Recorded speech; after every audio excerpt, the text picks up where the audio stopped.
Agora Coletivo. melhorou o áudio, você entende? Muito bem, muito bem, muito bom dia para todo mundo. Todos bem-vindos. Vamos começar o nosso treinamento. Nós vamos falar sobre política de crédito. Hoje vai ser o Adri vai destrinchar aqui a política de crédito de imóveis, um assunto ultra importante para a gente aprofundar e entender que é onde pode acontecer os principais detalhes, onde pode acontecer as principais dificuldades do nosso cliente no pós-contemplação. Pré-contemplação é mais simples, a gente não avalia a condição do cliente, né? A gente simplesmente ele tem condições de entrar mesmo estando endividado, tendo problemas de crédito, tendo problemas de nome. Na pós-contemplação tem alguns detalhezinhos que vão fazendo a diferença e que é importante a gente entender sobre as garantias e sobre as condições do próprio cliente, beleza? Então, Fechou. senhor Adri, meu queridão, tá na tua mão. Brilha! Bom dia, pessoal. Ótimo dia a todos. Todos já estão vendo a tela aí, né? Eu vou só trocar aqui, eu vou encerrar aqui de novo e começar por aqui, que aqui é melhor. O jeito da apresentação vai ficar melhor para vocês e para mim também. Só mais um segundinho. Por que que a apresentação fica nesse estilo e não fica no outro, hein? Me diz aí, Daniel, tu que é o cara. É porque para você tá vendo todo, mas para mim tá vendo em modo apresentação. Tá vendo a tela toda ou tá vendo a minha tela cheia? Não, cheia não.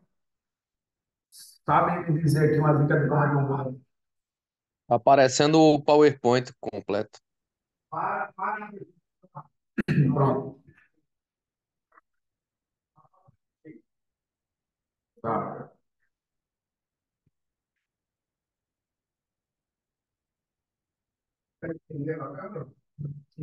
Aqui é screen.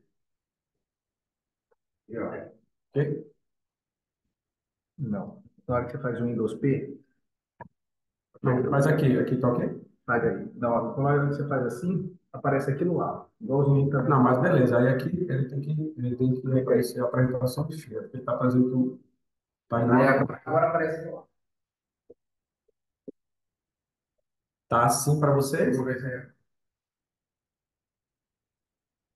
Não, outro jeito. Eu ia falar. Para a apresentação, vou explicar agora. Só um segundinho. Problemas técnicos. Desce. Desce, não, dá licença. Vai. Dizer Windows. Não, não é Windows P, é Windows. É para. Como para ver a posição das telas aqui assim. É o Windows U, eu acho, né? Não.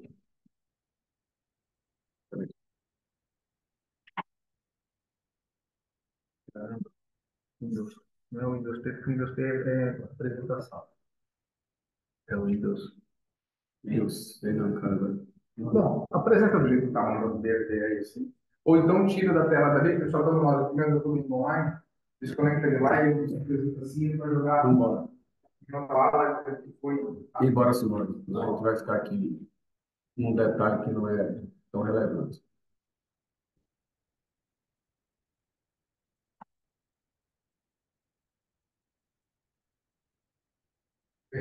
Deixa eu só. Essa apresentação aqui está errada. Deixa eu só pegar a correta aqui, pessoal.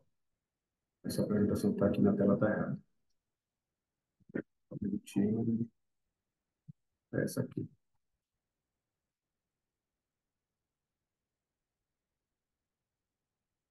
Pronto, vamos lá. Todos agora estão vendo direitinho, a tela está cheia, está tudo ok. Deixa eu só colocar isso aqui para cima aqui. Colocar aqui. Pronto. Pessoal, tem um trabalhão danado. Eu queria que vocês, assim, tivessem muita paciência, que é muita leitura. O procedimento, de fato, aqui não é simples, não é fácil, mas a gente vai tentar diminuir aqui esse problema que é ficar só leitura, porque é cansativo mesmo, mas a gente precisa enfrentar isso aqui para a gente, de fato, saber o que a gente está vendendo. Vamos lá.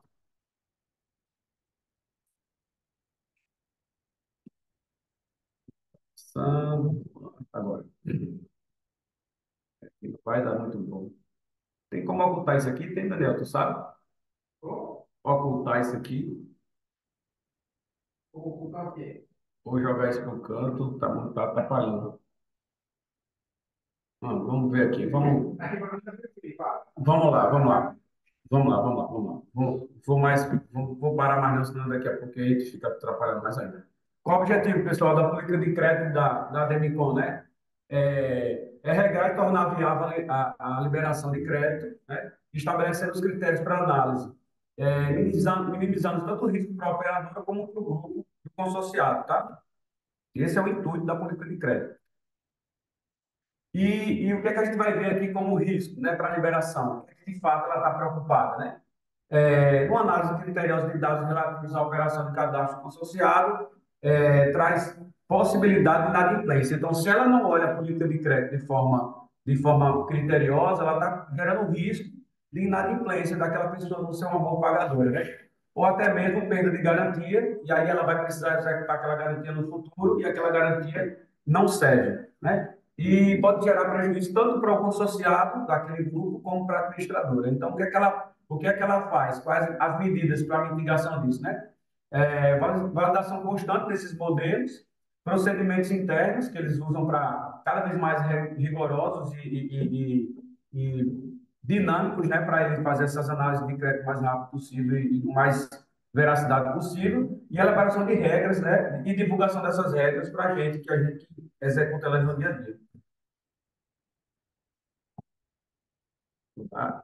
Então, quem são as partes envolvidas, pessoal, dessa política? Praticamente toda a Demicon. Então, olha aqui, ó, desde dos consorciados, uma das partes envolvidas, consultores, análise de crédito, coordenação de crédito, gerência de crédito, a própria diretoria, o senhor da empresa tem uma alçada que ele também se envolve, a vice-presidência e o departamento de flow. Aí você me pergunta que é o departamento de flow, eu também não sei, eu olhei na política de crédito, fiquei com essa dúvida, tá? Mas a gente depois vai descobrir. É, e o que é que a análise de crédito é realizada com base em quê, né? Com informações cadastrais, comprovação de renda e documentações pessoais das pessoas, né? Para avaliar a capacidade desse consorciado, né? E avaliar afastamento de quaisquer, deixa eu mudar aqui para cima de novo, de quaisquer riscos para aquele grupo. Esse é o intuito das análises lá.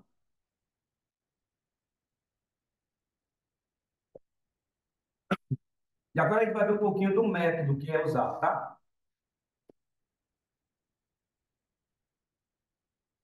Primeiro,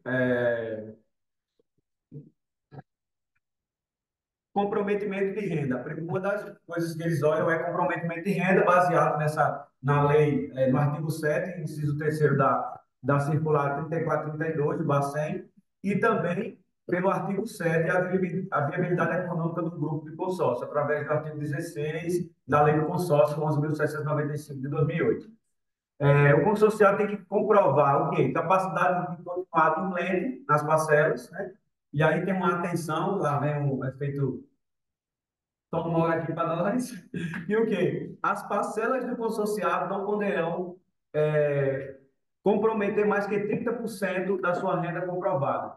E aí, essa capacidade de pagamento de 30% é do somatório de todos os valores pagos da administradora de cotas a serem liberadas ou cotas já liberadas. Então, no total, de tudo que ele tiver empenhado com a Demicon, no grupo de consórcio, nos grupos, né, que ele estiver fazendo parte, não pode comprometer mais que 30% da renda dele.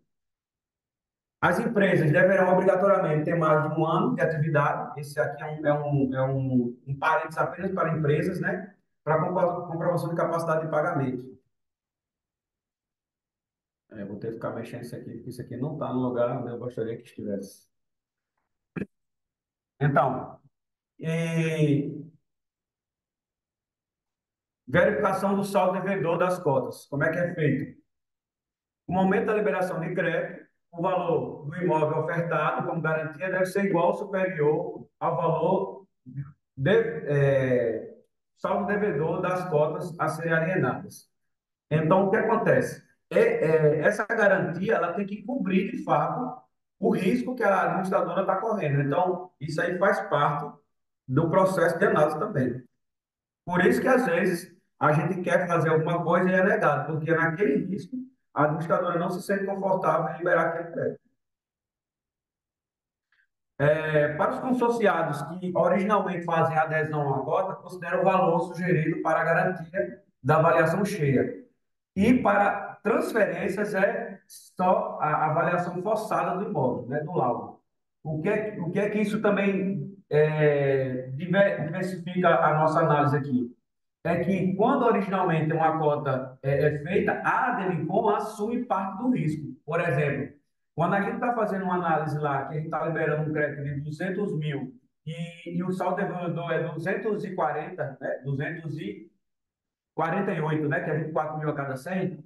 Os 48 mil é a Demicon assumindo o risco quando é uma carta de crédito original. Mas quando ela se trata de uma transferência, aí a Demicon resguarda a fazer sempre por aquela avaliação forçada do imóvel que está sendo comprado. Por quê? Porque, dentre outras coisas, ela não tem o histórico daquele cliente que está sendo transferido a cota. Então, ela não sabe como foi o período anterior daquele cliente que está chegando agora. Diferentemente de alguém que começou originalmente uma cota. Ela já sabe como é a adimplência, já tem relacionamento, então ela assume esse risco na carta original.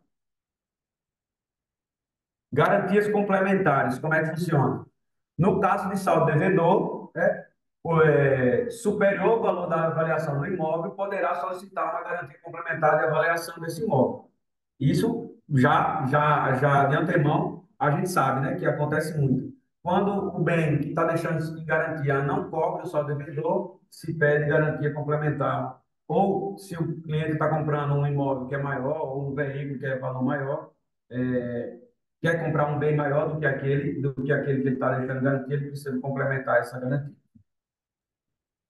Aí é aquela história, né? Para ficar bem claro assim, imagina o cara pega uma carta que o saldo devedor, que é o crédito que ele vai tomar, ou sua carta de crédito, 100 mil que ele vai comprar um terreno, mas ou um imóvel que ele vai comprar, né? É 100 mil, mas o saldo devedor é 124 mil.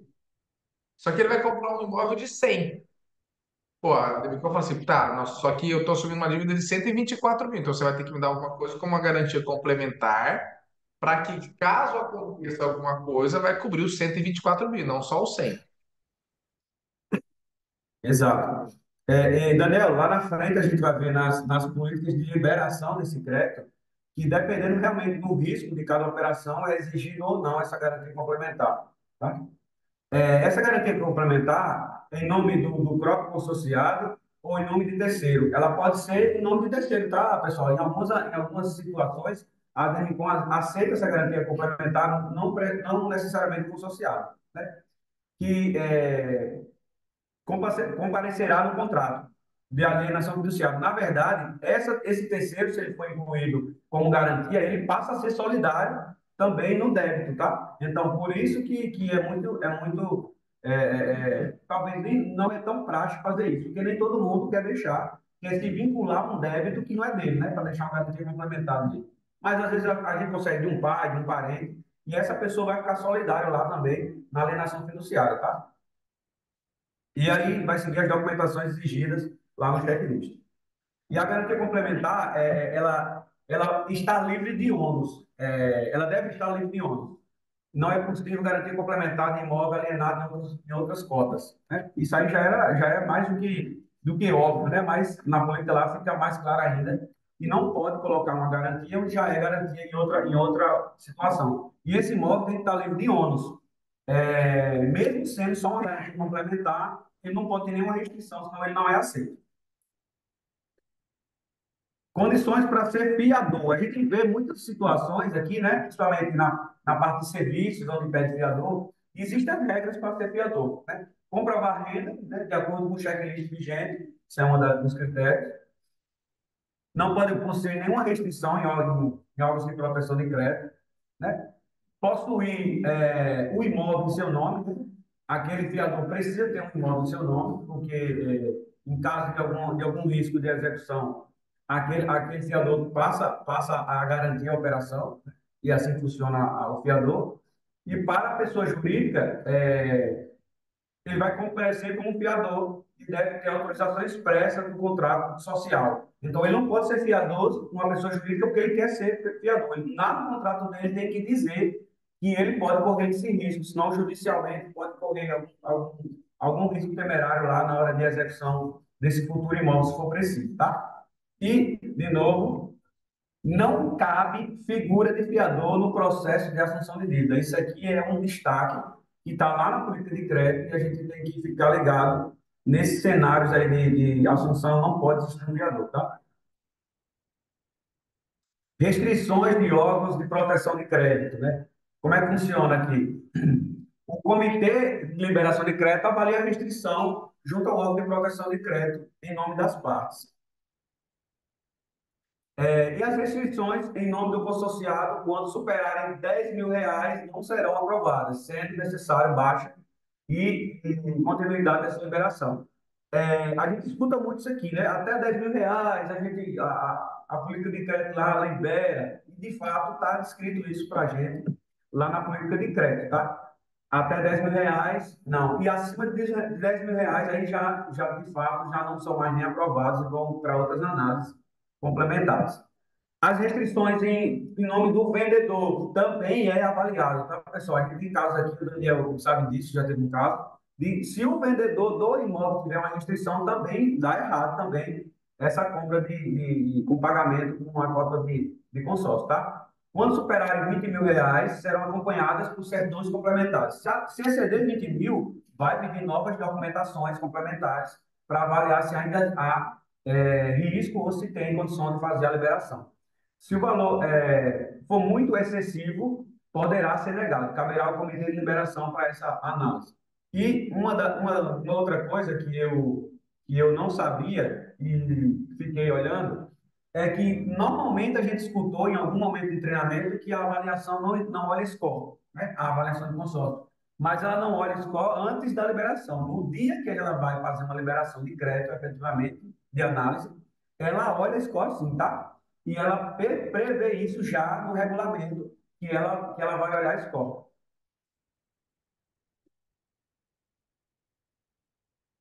Passar aqui. Daniel, qualquer hora que você quiser intervir e fazer algum pergunta, fica à vontade, tá? Eu vou falar dessa questão do vendedor, porque isso é muito, muito importante. O pessoal acha que o vendedor não importa na operação, né?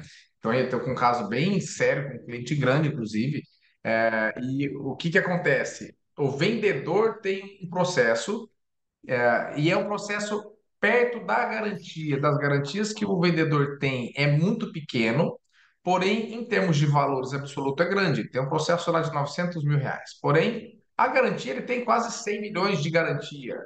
Não é esse o problema. Mas, na política, destaca que pode ser usado isso como parâmetro. E a gente tem que entender lá no Limited, a palestra sobre o crédito foi muito. A Maria Fernanda foi muito precisa nas colocações dela, que é para a gente entender que o setor de crédito não está contra nós, ele está a favor da Ademicon, que é a nossa galinha dos ovos de ouro. Então, ela luta para defender para que nós, como empresa, não tenhamos prejuízo. O que que acontece?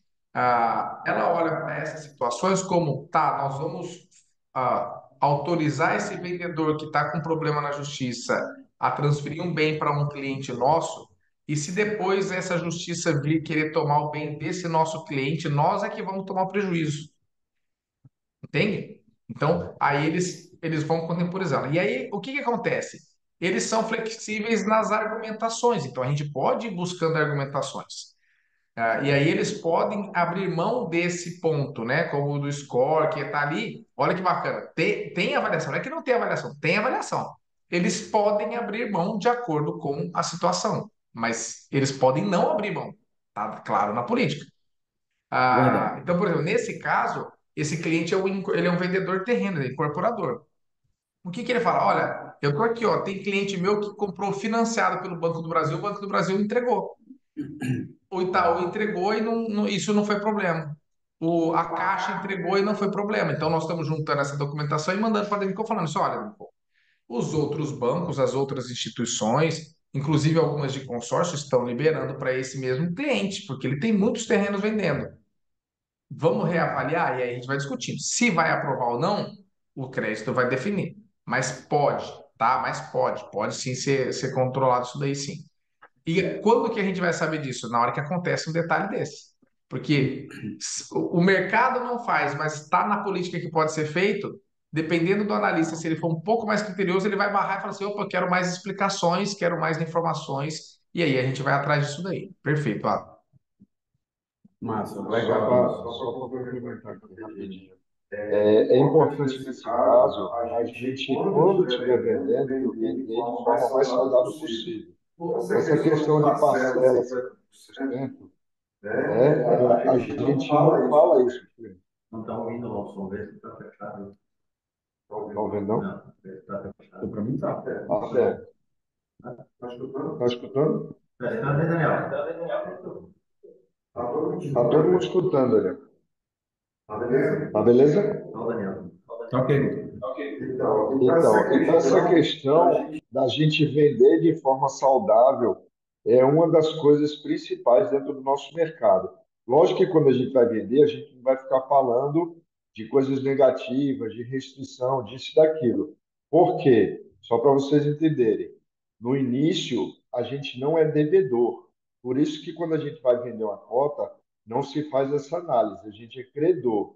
Depois que a gente é contemplado e que a gente tira o bem e que a gente usa a carta, que a gente passa a ser devedor. Então, quando a gente vai vender, a gente já sabe da situação da pessoa, quanto ela ganha.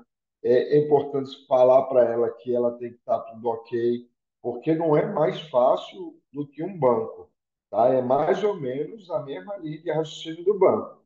Então, isso é importante a gente colocar para não vender de qualquer jeito. É aquele negócio. Vendedor é bom quando ele vende para o cliente, para o filho do cliente, para o neto do cliente, entendeu? Então, assim, a gente tem que ter essa preocupação mesmo porque nós da Demicon somos vendedores diferenciados. Então, a gente tem que colocar o cliente do nosso lado e saber o que está fazendo para ele, viu? Só para ajudar aí. Boa, boa, boa. A intervenção sempre é bem-vinda e vocês têm toda a liberdade para fazer essas intervenções, pessoal. E aqui está o ranking aí, só para vocês terem curiosidade, né, como é que funciona. Então, quanto maior a pontuação chegando a 1.000, menos risco é para a operadora e é por isso que os órgãos de crédito aí, né, se baseiam tanto por isso. Essa é a análise que eles fazem, tá bom?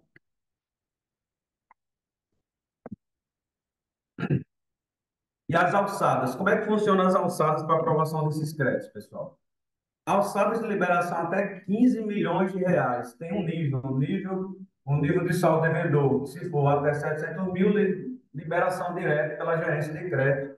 No nível 2, se esse saldo devedor chegar até próximo a 15 mil reais, a liberação é em conjunto entre a gerência e a diretoria de crédito, né? E em caso de ser maior que 15 milhões, a liberação será por qualquer membro, mas aí de um comitê, né? Os membros que é do comitê, sempre em conjunto com o CEO, tá? E aí a gente vai começar ali, de verdade, na cerejinha do bolo, que é quais são esses procedimentos de liberação desses créditos, né? Para cada caso hipotético. Vamos lá. E aí a gente começa falando sobre compra e venda convencional. Como é que funciona a liberação de crédito para uma compra e venda? Procedimento, o consórcio escolhe um imóvel e aí adquire diretamente com o vendedor. Esse imóvel, né? O próprio imóvel fica como garantia até a quitação do saldo devedor da cota do consórcio. O pagamento de crédito, como é que é feito? Por transferência eletrônica para a conta do titular vendedor, né? Sendo 80% no compra e venda, né? Do valor de compra e venda, e no protocolo desse registro do imóvel. E os 20% restantes, né? Após o registro do contrato de alienação.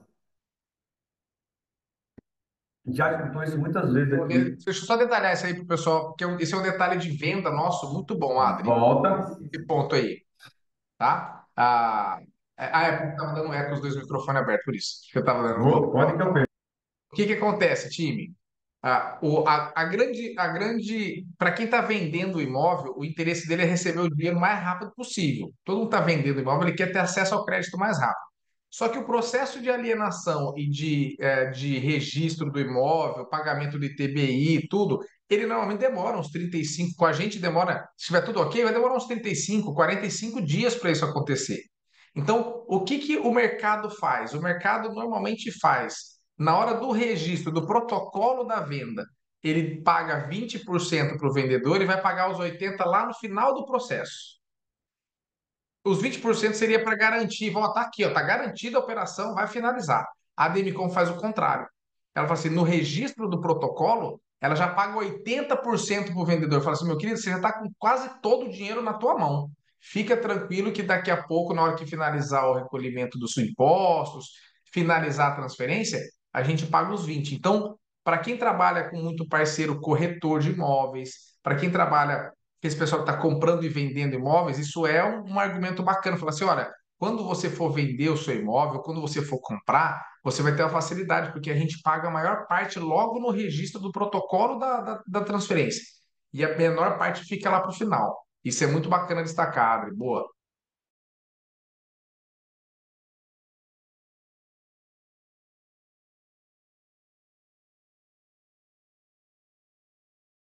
Vamos lá, pessoal. E agora é compra e venda com outro imóvel em garantia, né? E também é possível a gente comprar um imóvel deixando o outro em garantia.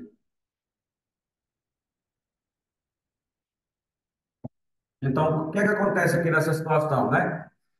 O imóvel do titular fica com garantia para adquirir outro imóvel, né?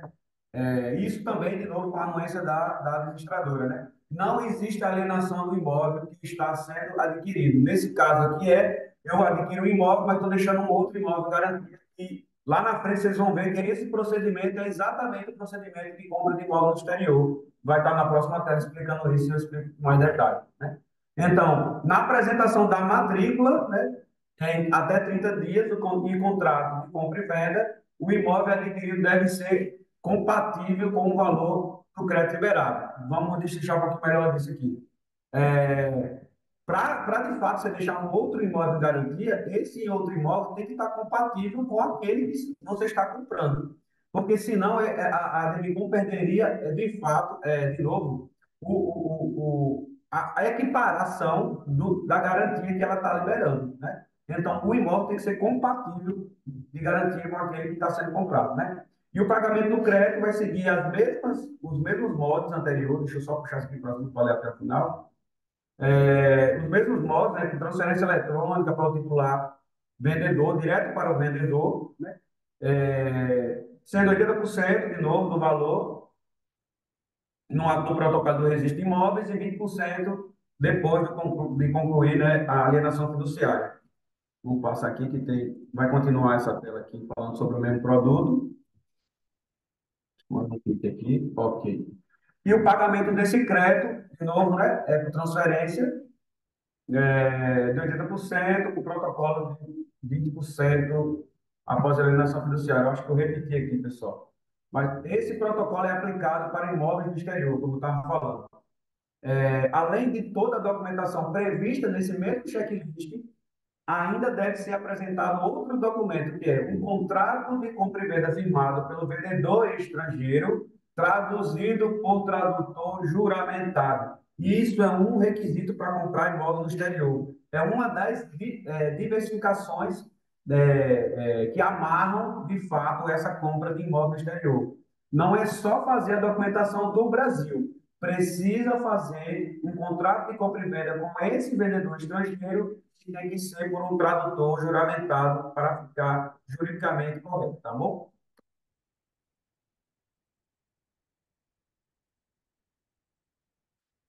E o processo aplicado à compra do imóvel de multipropriedade. E o que é multipropriedade? Para quem está chegando agora e não sabe o que é um imóvel multipropriedade. É o famoso token. Alguém compra, sei lá, uma sala comercial compartilhada, onde você tem parte das ações daquela sala. Então, é multipropriedade. Como é que funciona na compra de multipropriedade?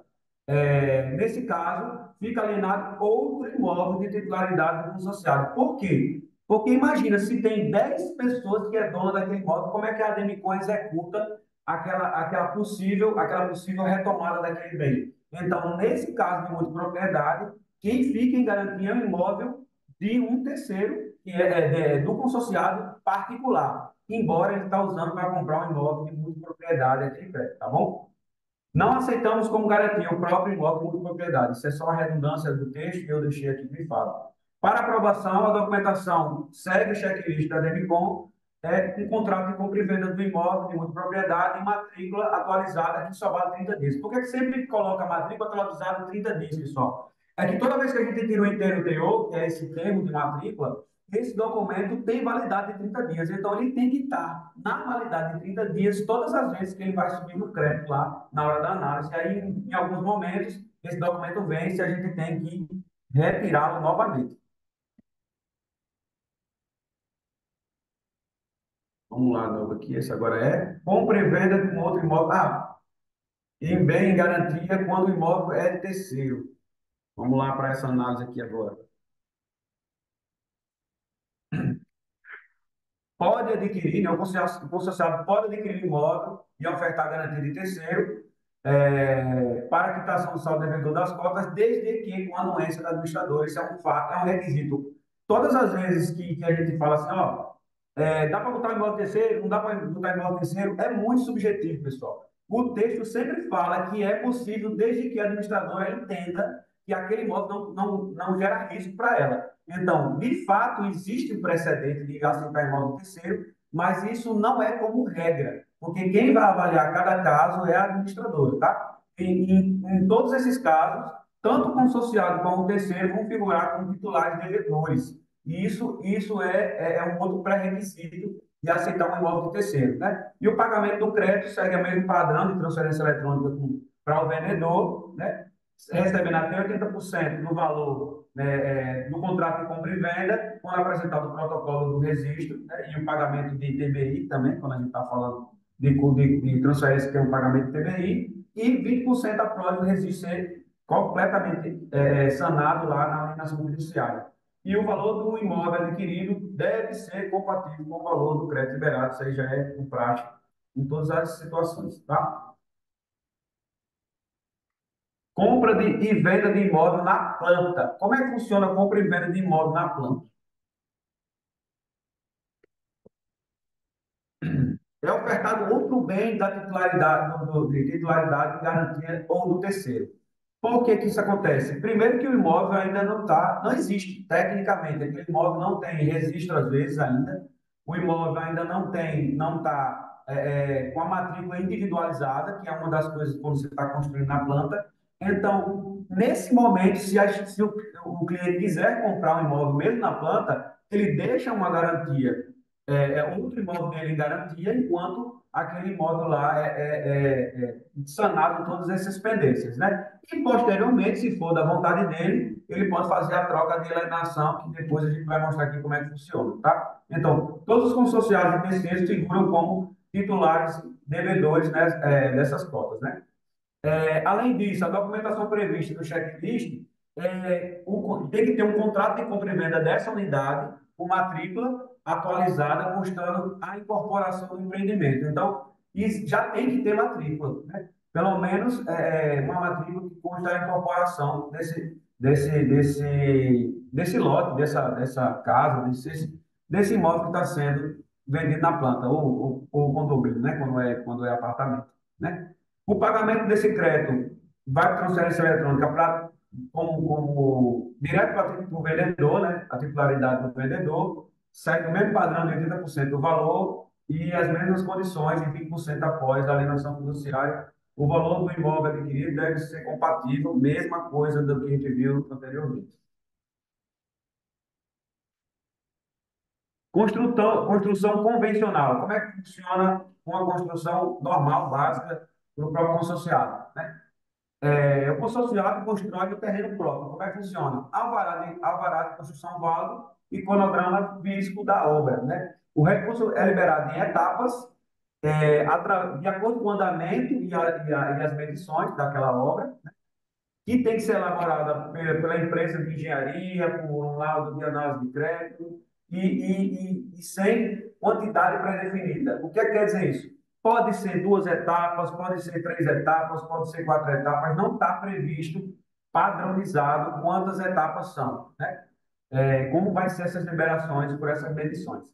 O percentual de crédito ficará retido, tem um percentual que ainda é retido e será liberado após a averbação e conclusão da obra, quitando a cota, ou a quitação da cota. Então, por mais que você libere o valor para a construção, nunca vai ser liberado 100% desse valor, vai ter um percentual retido até, de fato, a obra concluir e que possa já ser averbado, né, esse imóvel já, e aí a Demicon entra como alienação fiduciária futura. Como é a construção em outro imóvel de garantia, quando o imóvel do próprio consociado.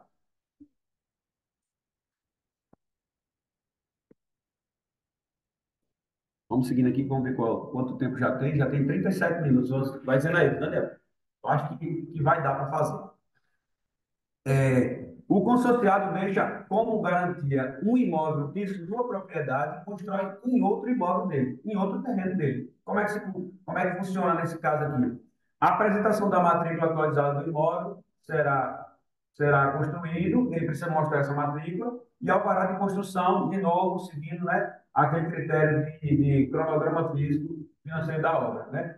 O recurso pago para esse consorciado é de 50%, aí começa a mudar um pouquinho a regra aqui, né? Ele recebe 50%, porque o imóvel que já está ficando em garantia é do próprio consorciado, né? Não é de terceiro, então diminui o risco para a administradora, por isso que ela libera mais. No momento que ele apresenta o protocolo do registro do imóvel, e 50% após o registro pela alienação fiduciária. A administradora poderá solicitar medições de obra, né, do imóvel com objetivo de construção. Então, ela pode solicitar mais medições, caso ela queira, no decorrer do processo.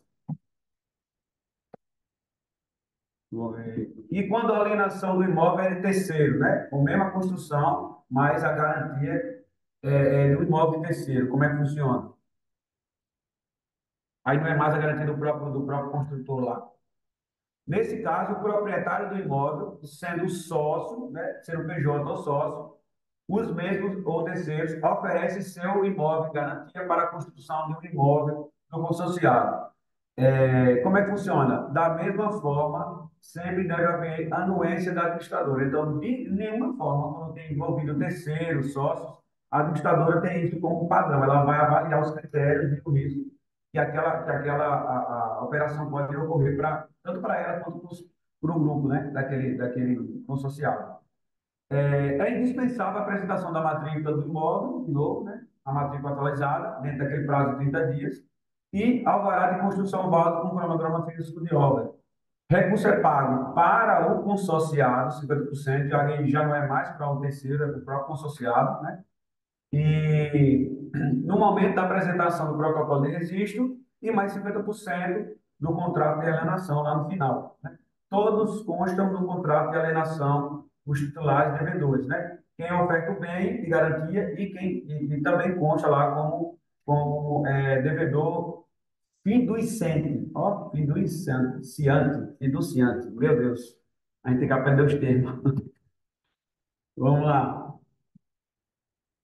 É meio chatinho, pessoal. Que alguém tem alguma pergunta, quer fazer alguma coisa? Eu sei que é meio, né, um pouco moroso lá a leitura, mas infelizmente não tem como a gente passar por uma política de crédito sem ficar nessa leitura mesmo, tá? Então, construção de imóvel em estilo container, steel frame ou casa pré-fabricada. O que é cada uma dessas coisas? Vamos primeiramente que eu fui olhar e pesquisar o que é. Steel frame, pessoal, é como se fosse aquelas casas todas tubulares de metal. E aí você coloca somente a parafusada nelas os drywall. Então, isso é um steel frame, né? Só para vocês entenderem como é uma casa. É uma casa pré-fabricada toda de armação metálica com as paredes em drywall. Casa pré-fabricada é essas pré-moldadas que a gente vê, né, o pessoal fazendo. Então, existe uma política e container, todo mundo já sabe como é, existe uma política própria para esse tipo de construção, porque dá mais risco para a operadora. Eu vou mandar uma foto de um steel frame lá no grupo para todo mundo. Boa, boa, boa. Então, o valor do terreno deve comportar todo o saldo devedor. Aí já começa a mudar, porque a própria construção ela não serve como garantia. Por quê, pessoal? Não serve como garantia. Porque como ela é uma coisa que é montada sobre, às vezes parafusada, às vezes somente levantada em pré-moldado, ela pode ser desmontada e levada para outro lugar. Então, nesse cenário, a alienação é o próprio terreno, nunca é aquele valor daquele empreendimento, porque ele não gera garantia de fato, tá? Porque pode ser desmontado e levado para outro lugar. Então, o consorciado constrói no terreno próprio e também apresenta alvará de construção válido, cronograma físico de obra, né? De novo, mas fica frisado que é o terreno que é a garantia, não é só para efeito de liberação de crédito, esse cronograma de obra, tá? Pagamento diretamente com a empresa contratada para a execução da obra, e não é mais a pessoa que recebe, o montador o empreiteiro, né, dessas obras que recebe, né? E no caso das construções de contêiner e casa. Não, peraí, deixa eu voltar aqui. O pagamento é feito diretamente à empresa contratada para a execução de obra, né? Nos moldes do cronograma, nos casos de construção de contêiner e casa pré-fabricada. Então, contêiner e casa pré-fabricada, quem recebe é o executor da obra. E pagamento diretamente ao consorciado no caso de steel frame. Steel frame, quem recebe é o consorciado e não o empreiteiro, digamos assim, né? Tem essa distinção aqui entre ambos. E aí, a gente entra em reforma básica. Reforma, como é que funciona a reforma, né? Indispensavelmente deve existir uma construção de alvenaria averbada na matrícula do imóvel. Então, quando a gente entra num imóvel que ele está lá só o terreno e tem alguma coisa lá, e isso não é uma casa, né? Não é uma casa em alvenaria, por exemplo, é um barracão de madeira, isso não entra como reforma, porque não caracteriza uma construção, esse tipo de imóvel lá, né? Então, operações de reforma com saldo devedor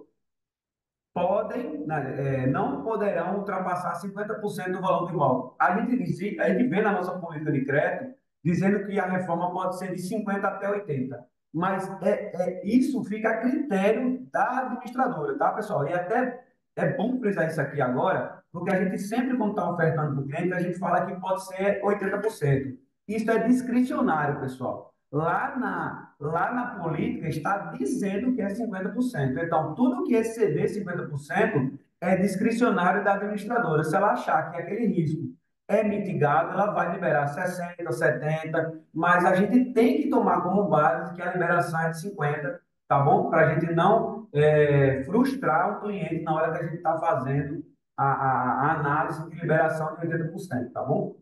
Então, para aprovação da reforma, é necessária a apresentação do contrato de empreiteira, né, reconhecido por firma, e aí esse contrato pode ser de um arquiteto, de um engenheiro, né, de uma empresa de construção civil, ou apresentando notas fiscais da obra emitida após a contemplação. Também é possível, a gente não usa muito essa modalidade de apresentando notas fiscais, mas também é possível, e foi até uma coisa nova que eu me deparei aqui quando eu comecei a montar a apresentação.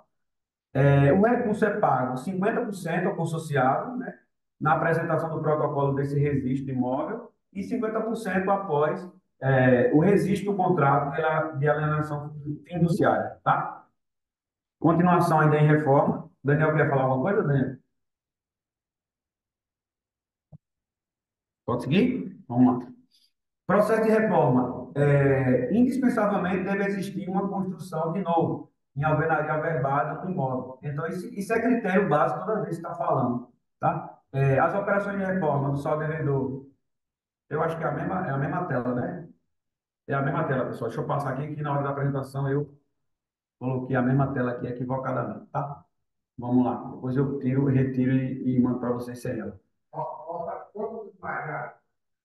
Cara, tem que ver onde eu estou aqui, mas faltam uns 10 a 15 slides.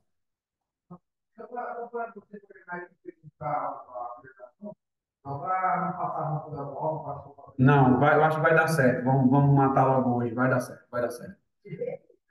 Então, vamos lá. reforma com outro imóvel em garantia do próprio terceiro. Vamos lá, como é que funciona nesse cenário aqui? Permite que o consorciado deixe outro imóvel da sua propriedade de terceiro em garantia, né? Como é que funciona? Quando reforma do imóvel, do próprio ou outro imóvel em garantia. Todos os consorciados de terceiros configuram, né? Isso aí é parte de novo. Toda vez que a gente envolve um terceiro, esse terceiro está dentro da alienação como co-devedor, né? Dessa garantia. E deve possuir construção de novo de alvenaria averbada, né, com matrícula averbada, e deve também ser vistoriado por empresa de engenharia de crédito, junto à Demicon, né? O que, é que a gente já faz, né? Chama a Valipar e faz essa avaliação desse imóvel para ele servir ou não como garantia. O procedimento segue as regras, né, do item anterior de reforma convencional, então eu não vou mais nem tocar nessas outras regras aqui. Apenas a avaliação do terceiro. E ele configurando lá também como solidário. Como é que funciona para a reforma, para instalação de placas fotovoltaicas, que a gente fala, né, que dá para usar, quando a gente vai deixar um imóvel para fazer placa solar, instalação de placa solar. As instalações das placas solares, né, placas fotovoltaicas, é liberado dos moldes da reforma. Para alienação, esse procedimento deve ser apresentado no contrato de instalação das placas. Então, tem que ter o contrato daquela empresa que você está contratando para instalar as placas, mesmo sendo num processo, aspas, de reforma, tá? Que tem que ter isso vai substituir o cronograma de obras, o cronograma de ampliação ou de reforma de fato, tá? O pagamento será diretamente ao fornecedor, né? De novo, naquela proporção de 50% na hora que você faz protocolo de registro, né? E 50% depois do registro do contrato de alienação fiduciária. Segue as demais regras indicadas na reforma, né? Do mesmo jeito, mesmo que o imóvel possua valor equivalente ao crédito, nesse caso, né, não será liberado mais que 50%. Não vai ter esse caso de liberar mais de 50% quando a gente tá falando de placas fotovoltaicas. Então, nem é interessante a gente, quando pegar um caso desse, dizer que pode alienar até 80%, porque, de fato, para esse RIC, para esse produto em si, né, de execução, a Demicon não quer correr riscos e ela não coloca mais que 50% para esse tipo de utilização, tá, pessoal? E se o valor contratado das placas for superior ao valor liberado, o consorciado deverá arcar com a diferença desses recursos com recursos próprios, tá? Vamos ver aqui qual é o próximo item. Quitação de financiamento com o próprio imóvel garantido. O crédito, aí eu botei aspas aqui, porque a gente está mudando, né, pessoal? A lei está mudando aí, a gente recebeu uma nova, lá no Unlimited, algumas alterações da lei, então eu coloquei aqui o que estava lá dentro da política de crédito antiga, mas eu já botei aspas que a gente tem que aguardar um pouquinho a atualização dessa política de crédito, né? O crédito para quitação integralmente é, pelo credor, né, direto ao credor lá, né, da dívida, e a assinatura do contrato pelo consorciado, só que eu coloquei aqui, ó, só é permitida a quitação de financiamento imobiliário, já não é mais assim, tá, pessoal? Dá para quitar letras de crédito, outras coisas, então vamos aguardar uma política para a gente falar um pouco mais com propriedade sobre esse tópico em si, né? E quanto à reforma de financiamento, qualquer outra garantia de imóvel não pode ser quitada por meio do sócio. Vamos aguardar de novo a política de crédito sair atualizada para a gente tirar essas dúvidas que não queremos incorrer em erros aqui. Quitação de financiamento com outro imóvel em garantia. Como é que vai funcionar? O consorciado oferta outro imóvel de sua titularidade para quitar um financiamento imóvel próprio, né? O crédito para essa quitação é pago integralmente ao credor, de novo, quem recebe o valor é lá quem está fazendo essa quitação, né? Por assinatura de um contrato. Aí ele assina esse contrato autorizando a Demicon fazer esse pagamento direto ao credor, né? De acordo com o artigo 5º, né, do inciso 8º da circular 3432 de 2009, é permitida a quitação total desse financiamento, não é permitido amortização, tá, pessoal? isso não pode ser liberado para amortização. E também consta aqui em um outro artigo, que aí tudo que eu estou falando aqui, pessoal, não exime ninguém de precisar ler a política. Isso aqui é só um resumo, mas é importantíssimo que cada um passe um minutinho dessa leitura lá depois, tá? O próximo item é substituição de garantia. Como é que funciona a substituição de garantia? O consórcio pode solicitar a substituição do imóvel alienado para uma nova garantia, seja os mesmos parâmetros do bem anterior alienado. Então, precisa ser equiparado ao outro imóvel que estava garantido anteriormente. Então, já é o prenúncio aqui do próximo tópico, que é de assunção, que é você transferir a dívida para alguém. Então, ou transferir aquela dívida de um imóvel para outro. Ele tem que estar equiparado como garantia também de mesma valia. Se a administradora entender que aquela substituição oferece risco, poderá não autorizar, tá? E nesse contrato não existe crédito de cota, então, portanto, não existe mais pagamento, é só substituição de garantia mesmo. Aí já vem aqui, ó, aquisição com uma assunção de dívida. Alguém está repassando um imóvel para outro, para assumir aquela dívida. Como é que vai funcionar? O consorciado pode optar por vender seu imóvel repassando a dívida, né? Que é isso que é uma assunção de dívida. A nova análise, vai ter uma nova análise cadastral, aprovação dessa transferência e pagamento de taxa pré-estabelecida pela administradora. Então, existe um custo para fazer essa transferência e ela ainda vai sofrer uma análise da ADMCOM para saber se, de fato, aquela pessoa que vai assumir a dívida, ela tem capacidade de assumir aquela dívida, seja financeiramente ou seja com riscos de execução futura, tá? Nesse procedimento, não há mais crédito, então não existe mais transferência financeira entre as partes. É literalmente só análise de crédito sobre a garantia. Deve ser declarado o valor da compra e venda do imóvel e não poderá ser inferior ao valor do fundo comum da dívida. Então, mesmo sendo uma transferência onde não tem mais recurso a ser liberado, é obrigatório que tenha esse valor de compra e venda compatível com o saldo devedor que ainda há restante, porque senão a Demicon não vai fazer. Assunção de dívida com substituição e garantia. Aí já é um pouquinho mais complexo, né? Além de vender a dívida, eu vou trocar a titularidade desse imóvel, vou trocar o imóvel, eu não vou mais usar no mesmo imóvel.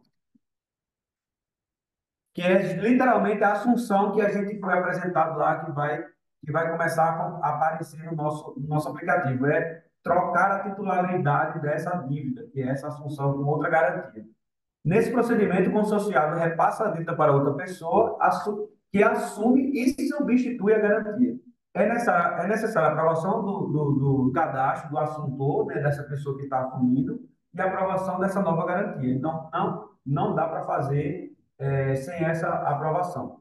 O processo de assunção de dívida só serão liberados o saldo devedor e não pode ultrapassar 70% do valor da avaliação. Então, aquele imóvel que está nessa substituição só vai ser usado até 70% do valor dele. Então, é importante entender isso para, quando for ofertar isso para outra pessoa, não fazer a equiparação do imóvel em garantia, porque ele só vai ser usado até 70% do valor dele, não mais 100%, tá? Do novo imóvel que está sendo colocado no lugar do anterior. O assuntor da dívida deve ter comprovação de renda efetiva, de novo, né? E dos modos do nosso checklist lá, da função, e não pode possuir qualquer restrição em outros órgãos de proteção do crédito.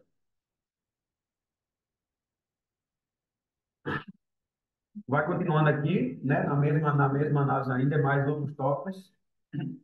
O antigo consorciado assina um contrato como anuente concordante, né, dessa transferência, né? E nos contratos que há mais de uma cota alienada, que não houve repasse integral da dívida, não há emissão de termo parcial de liberação dessa garantia. Então, por mais que eu diga assim, ó, eu só coloquei 3 cotas de 300 mil e ainda tenho 400 mil de cotas a liberar.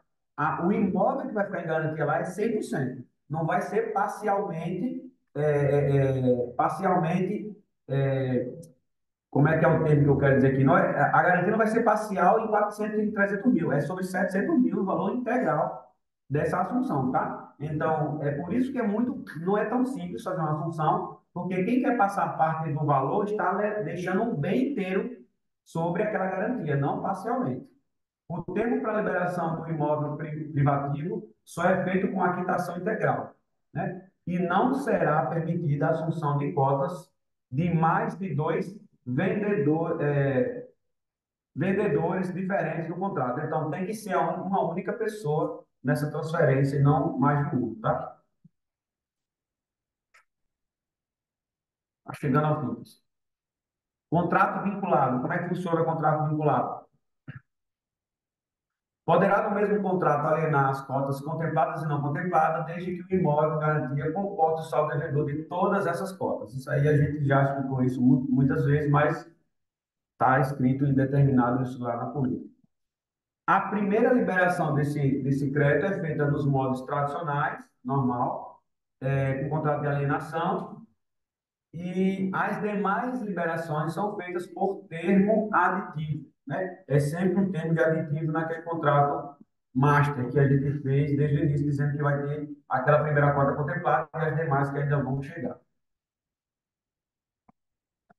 Não existe possibilidade de transferência das cotas não contempladas para terceiros, antes do levantamento do crédito, pois estão vinculadas. O que isso quer dizer? Se eu desistir no meio de uma daquelas cotas de execução dentro daquele contrato, não é possível. Depois que eu faço uma discriminação das cotas que estão dentro desse contrato vinculado, as outras que ainda eu não utilizei, elas vão passar, elas só podem ser utilizadas dentro daquele formato daquele contrato. Ele não pode ser separado em outro formato diferente. Depois das contemplações, as cotas podem ser repassadas por meio de processo de assunção de dívida. Contudo, é indispensável que sempre permaneça vinculada ao contrato pelo menos uma cota contemplada. Então, por mais que eu faça a assunção de dívida de parte daquela dívida lá, eu não posso zerar, eu tenho que deixar pelo menos uma em aberto, até porque tem mais cotas ainda a serem contempladas. Então, o contrato não pode estar encerrado de forma integral, tá? Nessa assunção, que pode ser parcial. Não é admissível que o contrato permaneça antes da alienação das cotas não contempladas, né? Então, tem que permanecer o contrato. E ainda tem mais coisa. É possível a inclusão de mais cotas no contrato vinculado, desde que a nova alienação sempre haja uma cota com crédito contemplado. Então, eu posso depois fazer mais adição de cotas ali. Por exemplo, se o imóvel que eu deixei na garantia é 5 milhões, eu fiz o primeiro contrato vinculado de 3, aí eu tenho um gap ainda de mais cotas para incluir lá. E aí eu posso fazer isso futuramente, porque a garantia comporta lá na frente, tá? A administradora libera os créditos vinculados para os seguintes processos: compra e venda, com outro bem próprio ou de terceiro em garantia, e para reforma, e nessa condição de reforma e construção, também será permitida a alienação de bens de terceiro em garantia. E aí a gente está já finalizando, isso aqui algumas outras regras especiais da administradora, que são as seguintes. Compra e venda entre parentes. Como é que funciona essa política de crédito em compra e venda de parentes, seja um PJ ou sócios de pessoa jurídica? Como funciona? Não é vedada a compra e venda entre parentes e entre pessoa jurídica e sócio e vice-versa, mas nesses casos o saldo devedor não poderá ultrapassar 50% do valor da avaliação do imóvel. Então, isso aqui é específico. Não vai ter liberação de 60, 70, se é entre parentes, até por uma questão também de possível avaliação de COAF e tal, com transação acima meio duvidosa, né? Você comprando de você mesmo ou de um parente. Só fechar isso aqui de novo. E como é que funciona a compra e venda de parentes com ascendente e descendente, né? Ali eram pessoas jurídicas, né? Pai, mãe, irmão, primo, parente, mas de primeiro ascendente ou descendente. Casos de compra e venda entre ascendente e descendente, é necessária a anuência dos demais descendentes. E aí existe um termo, né, no Código Civil que prevê isso. E os descendentes do vendedor devem comparecer no contrato de alienação fiduciária como anuentes concordantes. E, aí tem mais, se esses descendentes for menor incapaz civilmente, ele não poderá expressar seu consentimento. Nesse caso, os pais não podem apresentá-los, pois os interesses colidem. O que quer dizer isso? Imagine que você tem um imóvel lá, quer vender você para sua esposa e tem um filho menor de 15 anos. Não vai ser possível fazer. Por quê? Porque existe esse menor incapaz, né, civilmente, e ele não pode assinar esse termo de anuência. Então, para esses casos, não pode. Se for um filho de maior idade, de 22 anos, ele tem que assinar como anuente, porque ele é parte herdeira nessa transação lá e pode sofrer algum prejuízo, e para não sofrer esse prejuízo jurídico, existe a anuência dele. Como é que funcionam as vagas de garagem, né? A alienação de vagas de garagem? Como é que funciona a política de crédito para essas situações? De acordo com essa lei, né, a Lei 12.607, de 2012, é vedada a alienação de vagas de garagem, salvo autorização expressa do condomínio. Então, e tem que existir lá dentro do regimento do condomínio que essa vaga pode ser alienada fora, né, digamos assim, da área comum que ele tem, que é o próprio imóvel dele, né, o próprio apartamento e aquela vaga que faz parte do mesmo contrato dele lá como área dele, né? Então, nesses casos, o apartamento pode ter uma vaga de garagem vinculada, não é autorizada a alienação apenas do apartamento, né? Quando você está fazendo a alienação do apartamento, você já está fazendo a alienação da vaga. Então, não pode nem ser ofertada essa vaga como garantia em outro lugar ou com outra finalidade. Deve ser alienado tudo para garantia e para ter liquidez da operação, senão a operação não fica de pé. Porque tem gente, pessoal, que tem imóvel com 2 vagas, 3 vagas de garagem, mas tem que estar expresso que essa vaga, lá no regimento do condomínio, ela está liberada para outra finalidade, senão não pode. Alienação de parte ideal. A administradora não faz alienação fiduciária de parte ideal de imóvel, né? Em razão de pouca liquidez e dificuldade no momento de arrematação, no caso de execução, mesmo com a anuência dos proprietários. Eu não sei tecnicamente isso aqui, eu até depois eu me comprometo a ver o que é isso.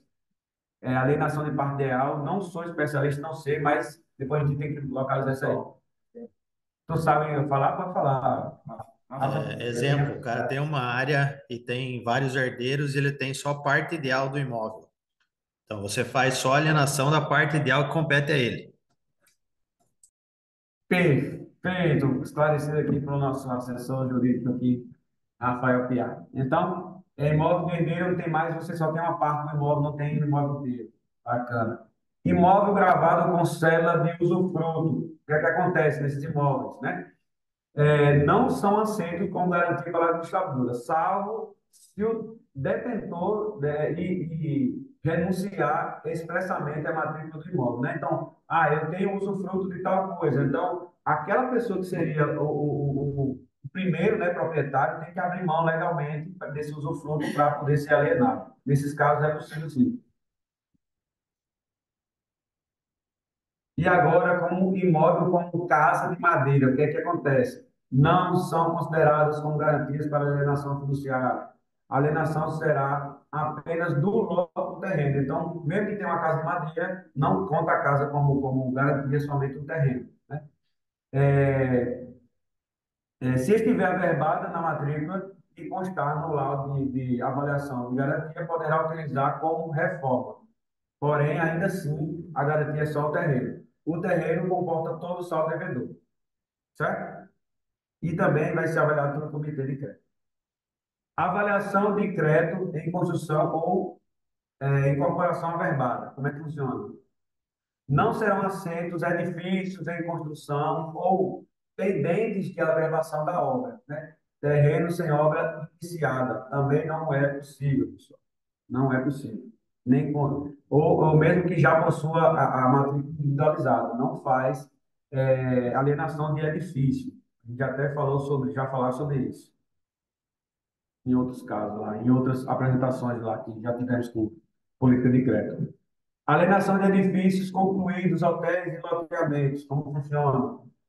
Nos casos de alienação de edifícios, hotéis e grandes lotes de unidades, deverão possuir matrículas individualizadas previamente e ser autorizado pelo Comitê de Liberação de Crédito, determinando uma quantidade limite de unidades por operação. Então, isso já até foi falado também em outras apresentações que a gente teve.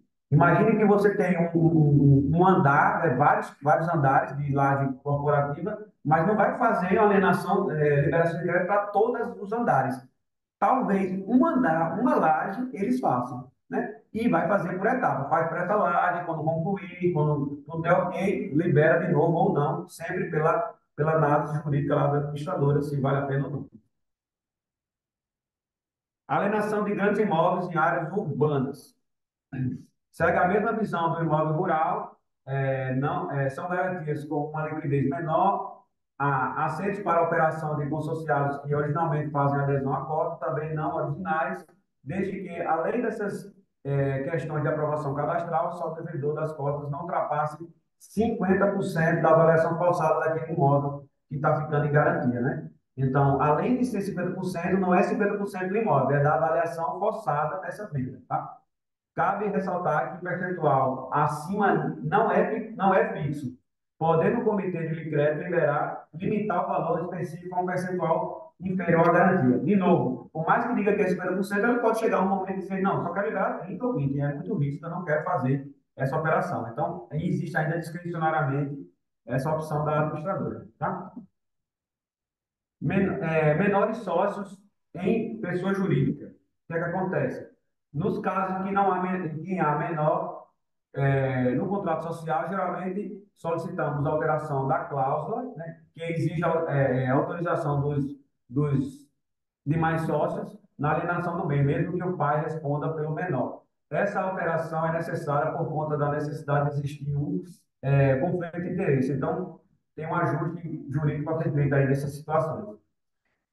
Caso eles não alterem o contrato social, será necessário alvará judicial autorizando. Senão, a Demicon não corre esse risco, não quer correr esse risco. Limite de idade por adesão, transferência de cota. Como é que funciona nas unidades para transferir algumas cotas, né? No momento da adesão ou da transferência, o menor não pode ter menor de 16 anos completos, e caso ele seja com 16 anos, ainda assim ele tem que ter emancipado, tem que estar emancipado, e não poderá ter mais de 85 anos no caso de encerramento do grupo. Não pode fazer uma adesão, essa pessoa nem pode transferir a cota após essa idade, tá, pessoal? Débitos de IPTU. De acordo com o checklist vigente, nos documentos, certidão de débitos de IPTU deve estar sempre certidão negativa, né? Caso, né, a apresentação da certidão positiva com efeito de negativa, será aceito débitos vencendo no ano corrente. Não, tecnicamente, eu não sou especialista nesse negócio, então eu não sei tecnicamente dizer o que é que isso está querendo falar, mas fica a ressalva, de novo, para quando a gente for fazer alguma coisa desse tipo, entrar em contato com o NAC e certificado daquilo que a gente está fazendo, tá? Os débitos referentes ao exercício anterior de atraso de parcelas deverão ser integralmente quitados para continuidade do processo de liberação do crédito. Então, se tiver débito de IPTU, tem uma restrição que a gente precisa estar de acordo com a política de crédito da administradora para ser liberado. Tá? Não vai ser liberado um crédito para aquela aquisição se tiver débito de IPTU anteriores. Consorciados de SPE e SCP, ou imóveis de propriedade dessas empresas com garantia. Sociedades específicas, tá, pessoal? Para um determinado fim. Só para vocês entenderem o que é isso aqui. Nesses casos, será necessário o envio de contrato social para análise prévia do Comitê de Liberação. Porque, às vezes, existe, quando é uma sociedade para um fim específico, ela tem data de início e fim, na maioria das vezes. Então, aquela alienação ou aquela cota de consórcio final do grupo tem que prever dentro desse contrato específico. Porque imagina, a gente faz um contrato específico de 5 anos para criar um CNPJ entre a gente compra a cota de consórcio, quer executar ela, mas só que o grupo termina daqui a 20 anos. Poxa, meu, mas e o risco jurídico? Se essas pessoas que estão na alienação fiduciária se dissolvem em 5 anos e o contrato é de 20. Então, isso vai passar pelo comitê para aprovação, não. E a utilização de recursos do FGTS permanece inalteradas em relação à liberação. E a gente não está no fórum de olhar FGTS aqui. Depois a gente traz a política de FGTS no próximo momento para vocês verem exatamente o que é possível e o que não é possível. E chegamos ao final dessa jornada insana. Deixa eu parar aqui, Daniel. Parar aqui, dar um stop. E dizer que, cara, é muita coisa. Eu me surpreendi com inúmeras possibilidades que eu não tinha conhecimento e de coisas que de fato me abriram os olhos. A gente tem que fazer isso mais vezes. É uma leitura dura. Não é fácil a gente ficar aqui só lendo. Não é para mim, não é para vocês. Mas a gente não pode, como especialista de consórcio, não saber o que a gente faz. Né? Daniel, assume aí agora e deixa eu tomar uma aguinha. Beba uma água, meu querido. Ó, fantástico, fantástico. Eu vou dizer uma coisa. Eu acredito que poucos aqui tenham lido já de cabo a rabo a política de crédito, né? A gente ficou bastante tempo, cara, a gente aqui na unidade, dessa forma que a gente está fazendo, nós nunca fizemos isso. Em 2 anos que que eu estou aqui, nós nunca fizemos isso. O que é temerário, porque a gente tem que ter uma noção de tudo. Ah, é muito importante para quem está começando, primeiro, não se assuste. A gente não precisa saber de tudo isso para a gente trabalhar e vender, tá? Então, calma. Nós temos que saber todas as possibilidades de.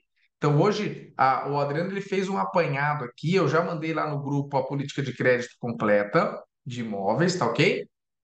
É difícil porque nós não temos o costume da leitura, principalmente o costume de uma leitura jurídica, porque nada mais é política de crédito, nada mais é do que uma leitura jurídica, são normativas.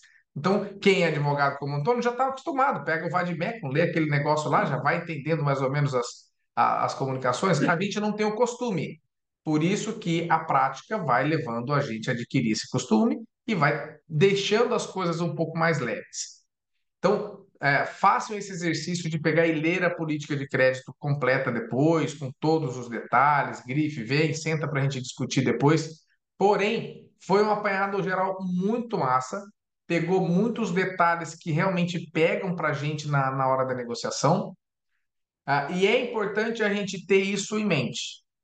Por quê? Porque quando a gente tiver no cliente, ele vai fazer uma pergunta, nós não vamos saber tudo de cabeça, mas nós vamos lembrar. Fala assim, opa, dá para usar um terreno, dá para usar isso pode ser que tenha uma complicação, coisas que demandem avaliações muito grandes. A gente fala, olha, dá para fazer, mas vamos fazer uma avaliação prévia. Diga lá, Geo, ali, fala aí que daí eu já continuo daqui. Bom dia, pessoal. Primeiro, parabenizando aí o Adriano, né, pela excelente explicação de um tema tão chato que a gente sabe que é lei, né? Mas é muito de extrema importância. E aí eu queria sugerir aqui para Daniel e a gente ter acesso, Daniel, fica mais fácil, esse material tipo assim encadernado, impresso, uma pranchetazinha disponível aí na sede, porque a gente vai consultando na medida do possível, fica mais fácil, não fica preso a uma tela.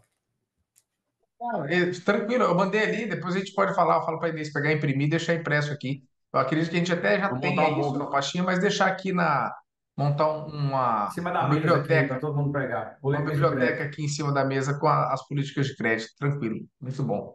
E aí, então é muito importante a gente ter isso, porque na frente do cliente, a gente já vai saber, cara, vocês viram que dá para a gente fazer tudo. Só que dá para fazer tudo dentro de alguns critérios. E dentro desses critérios que nós vamos, ó, bacana, dá para fazer? Dá. Vamos pegar a documentação, vamos analisar previamente. O básico do básico, gente, as grandes exceções, a gente percebe que elas são grandes logo de cara.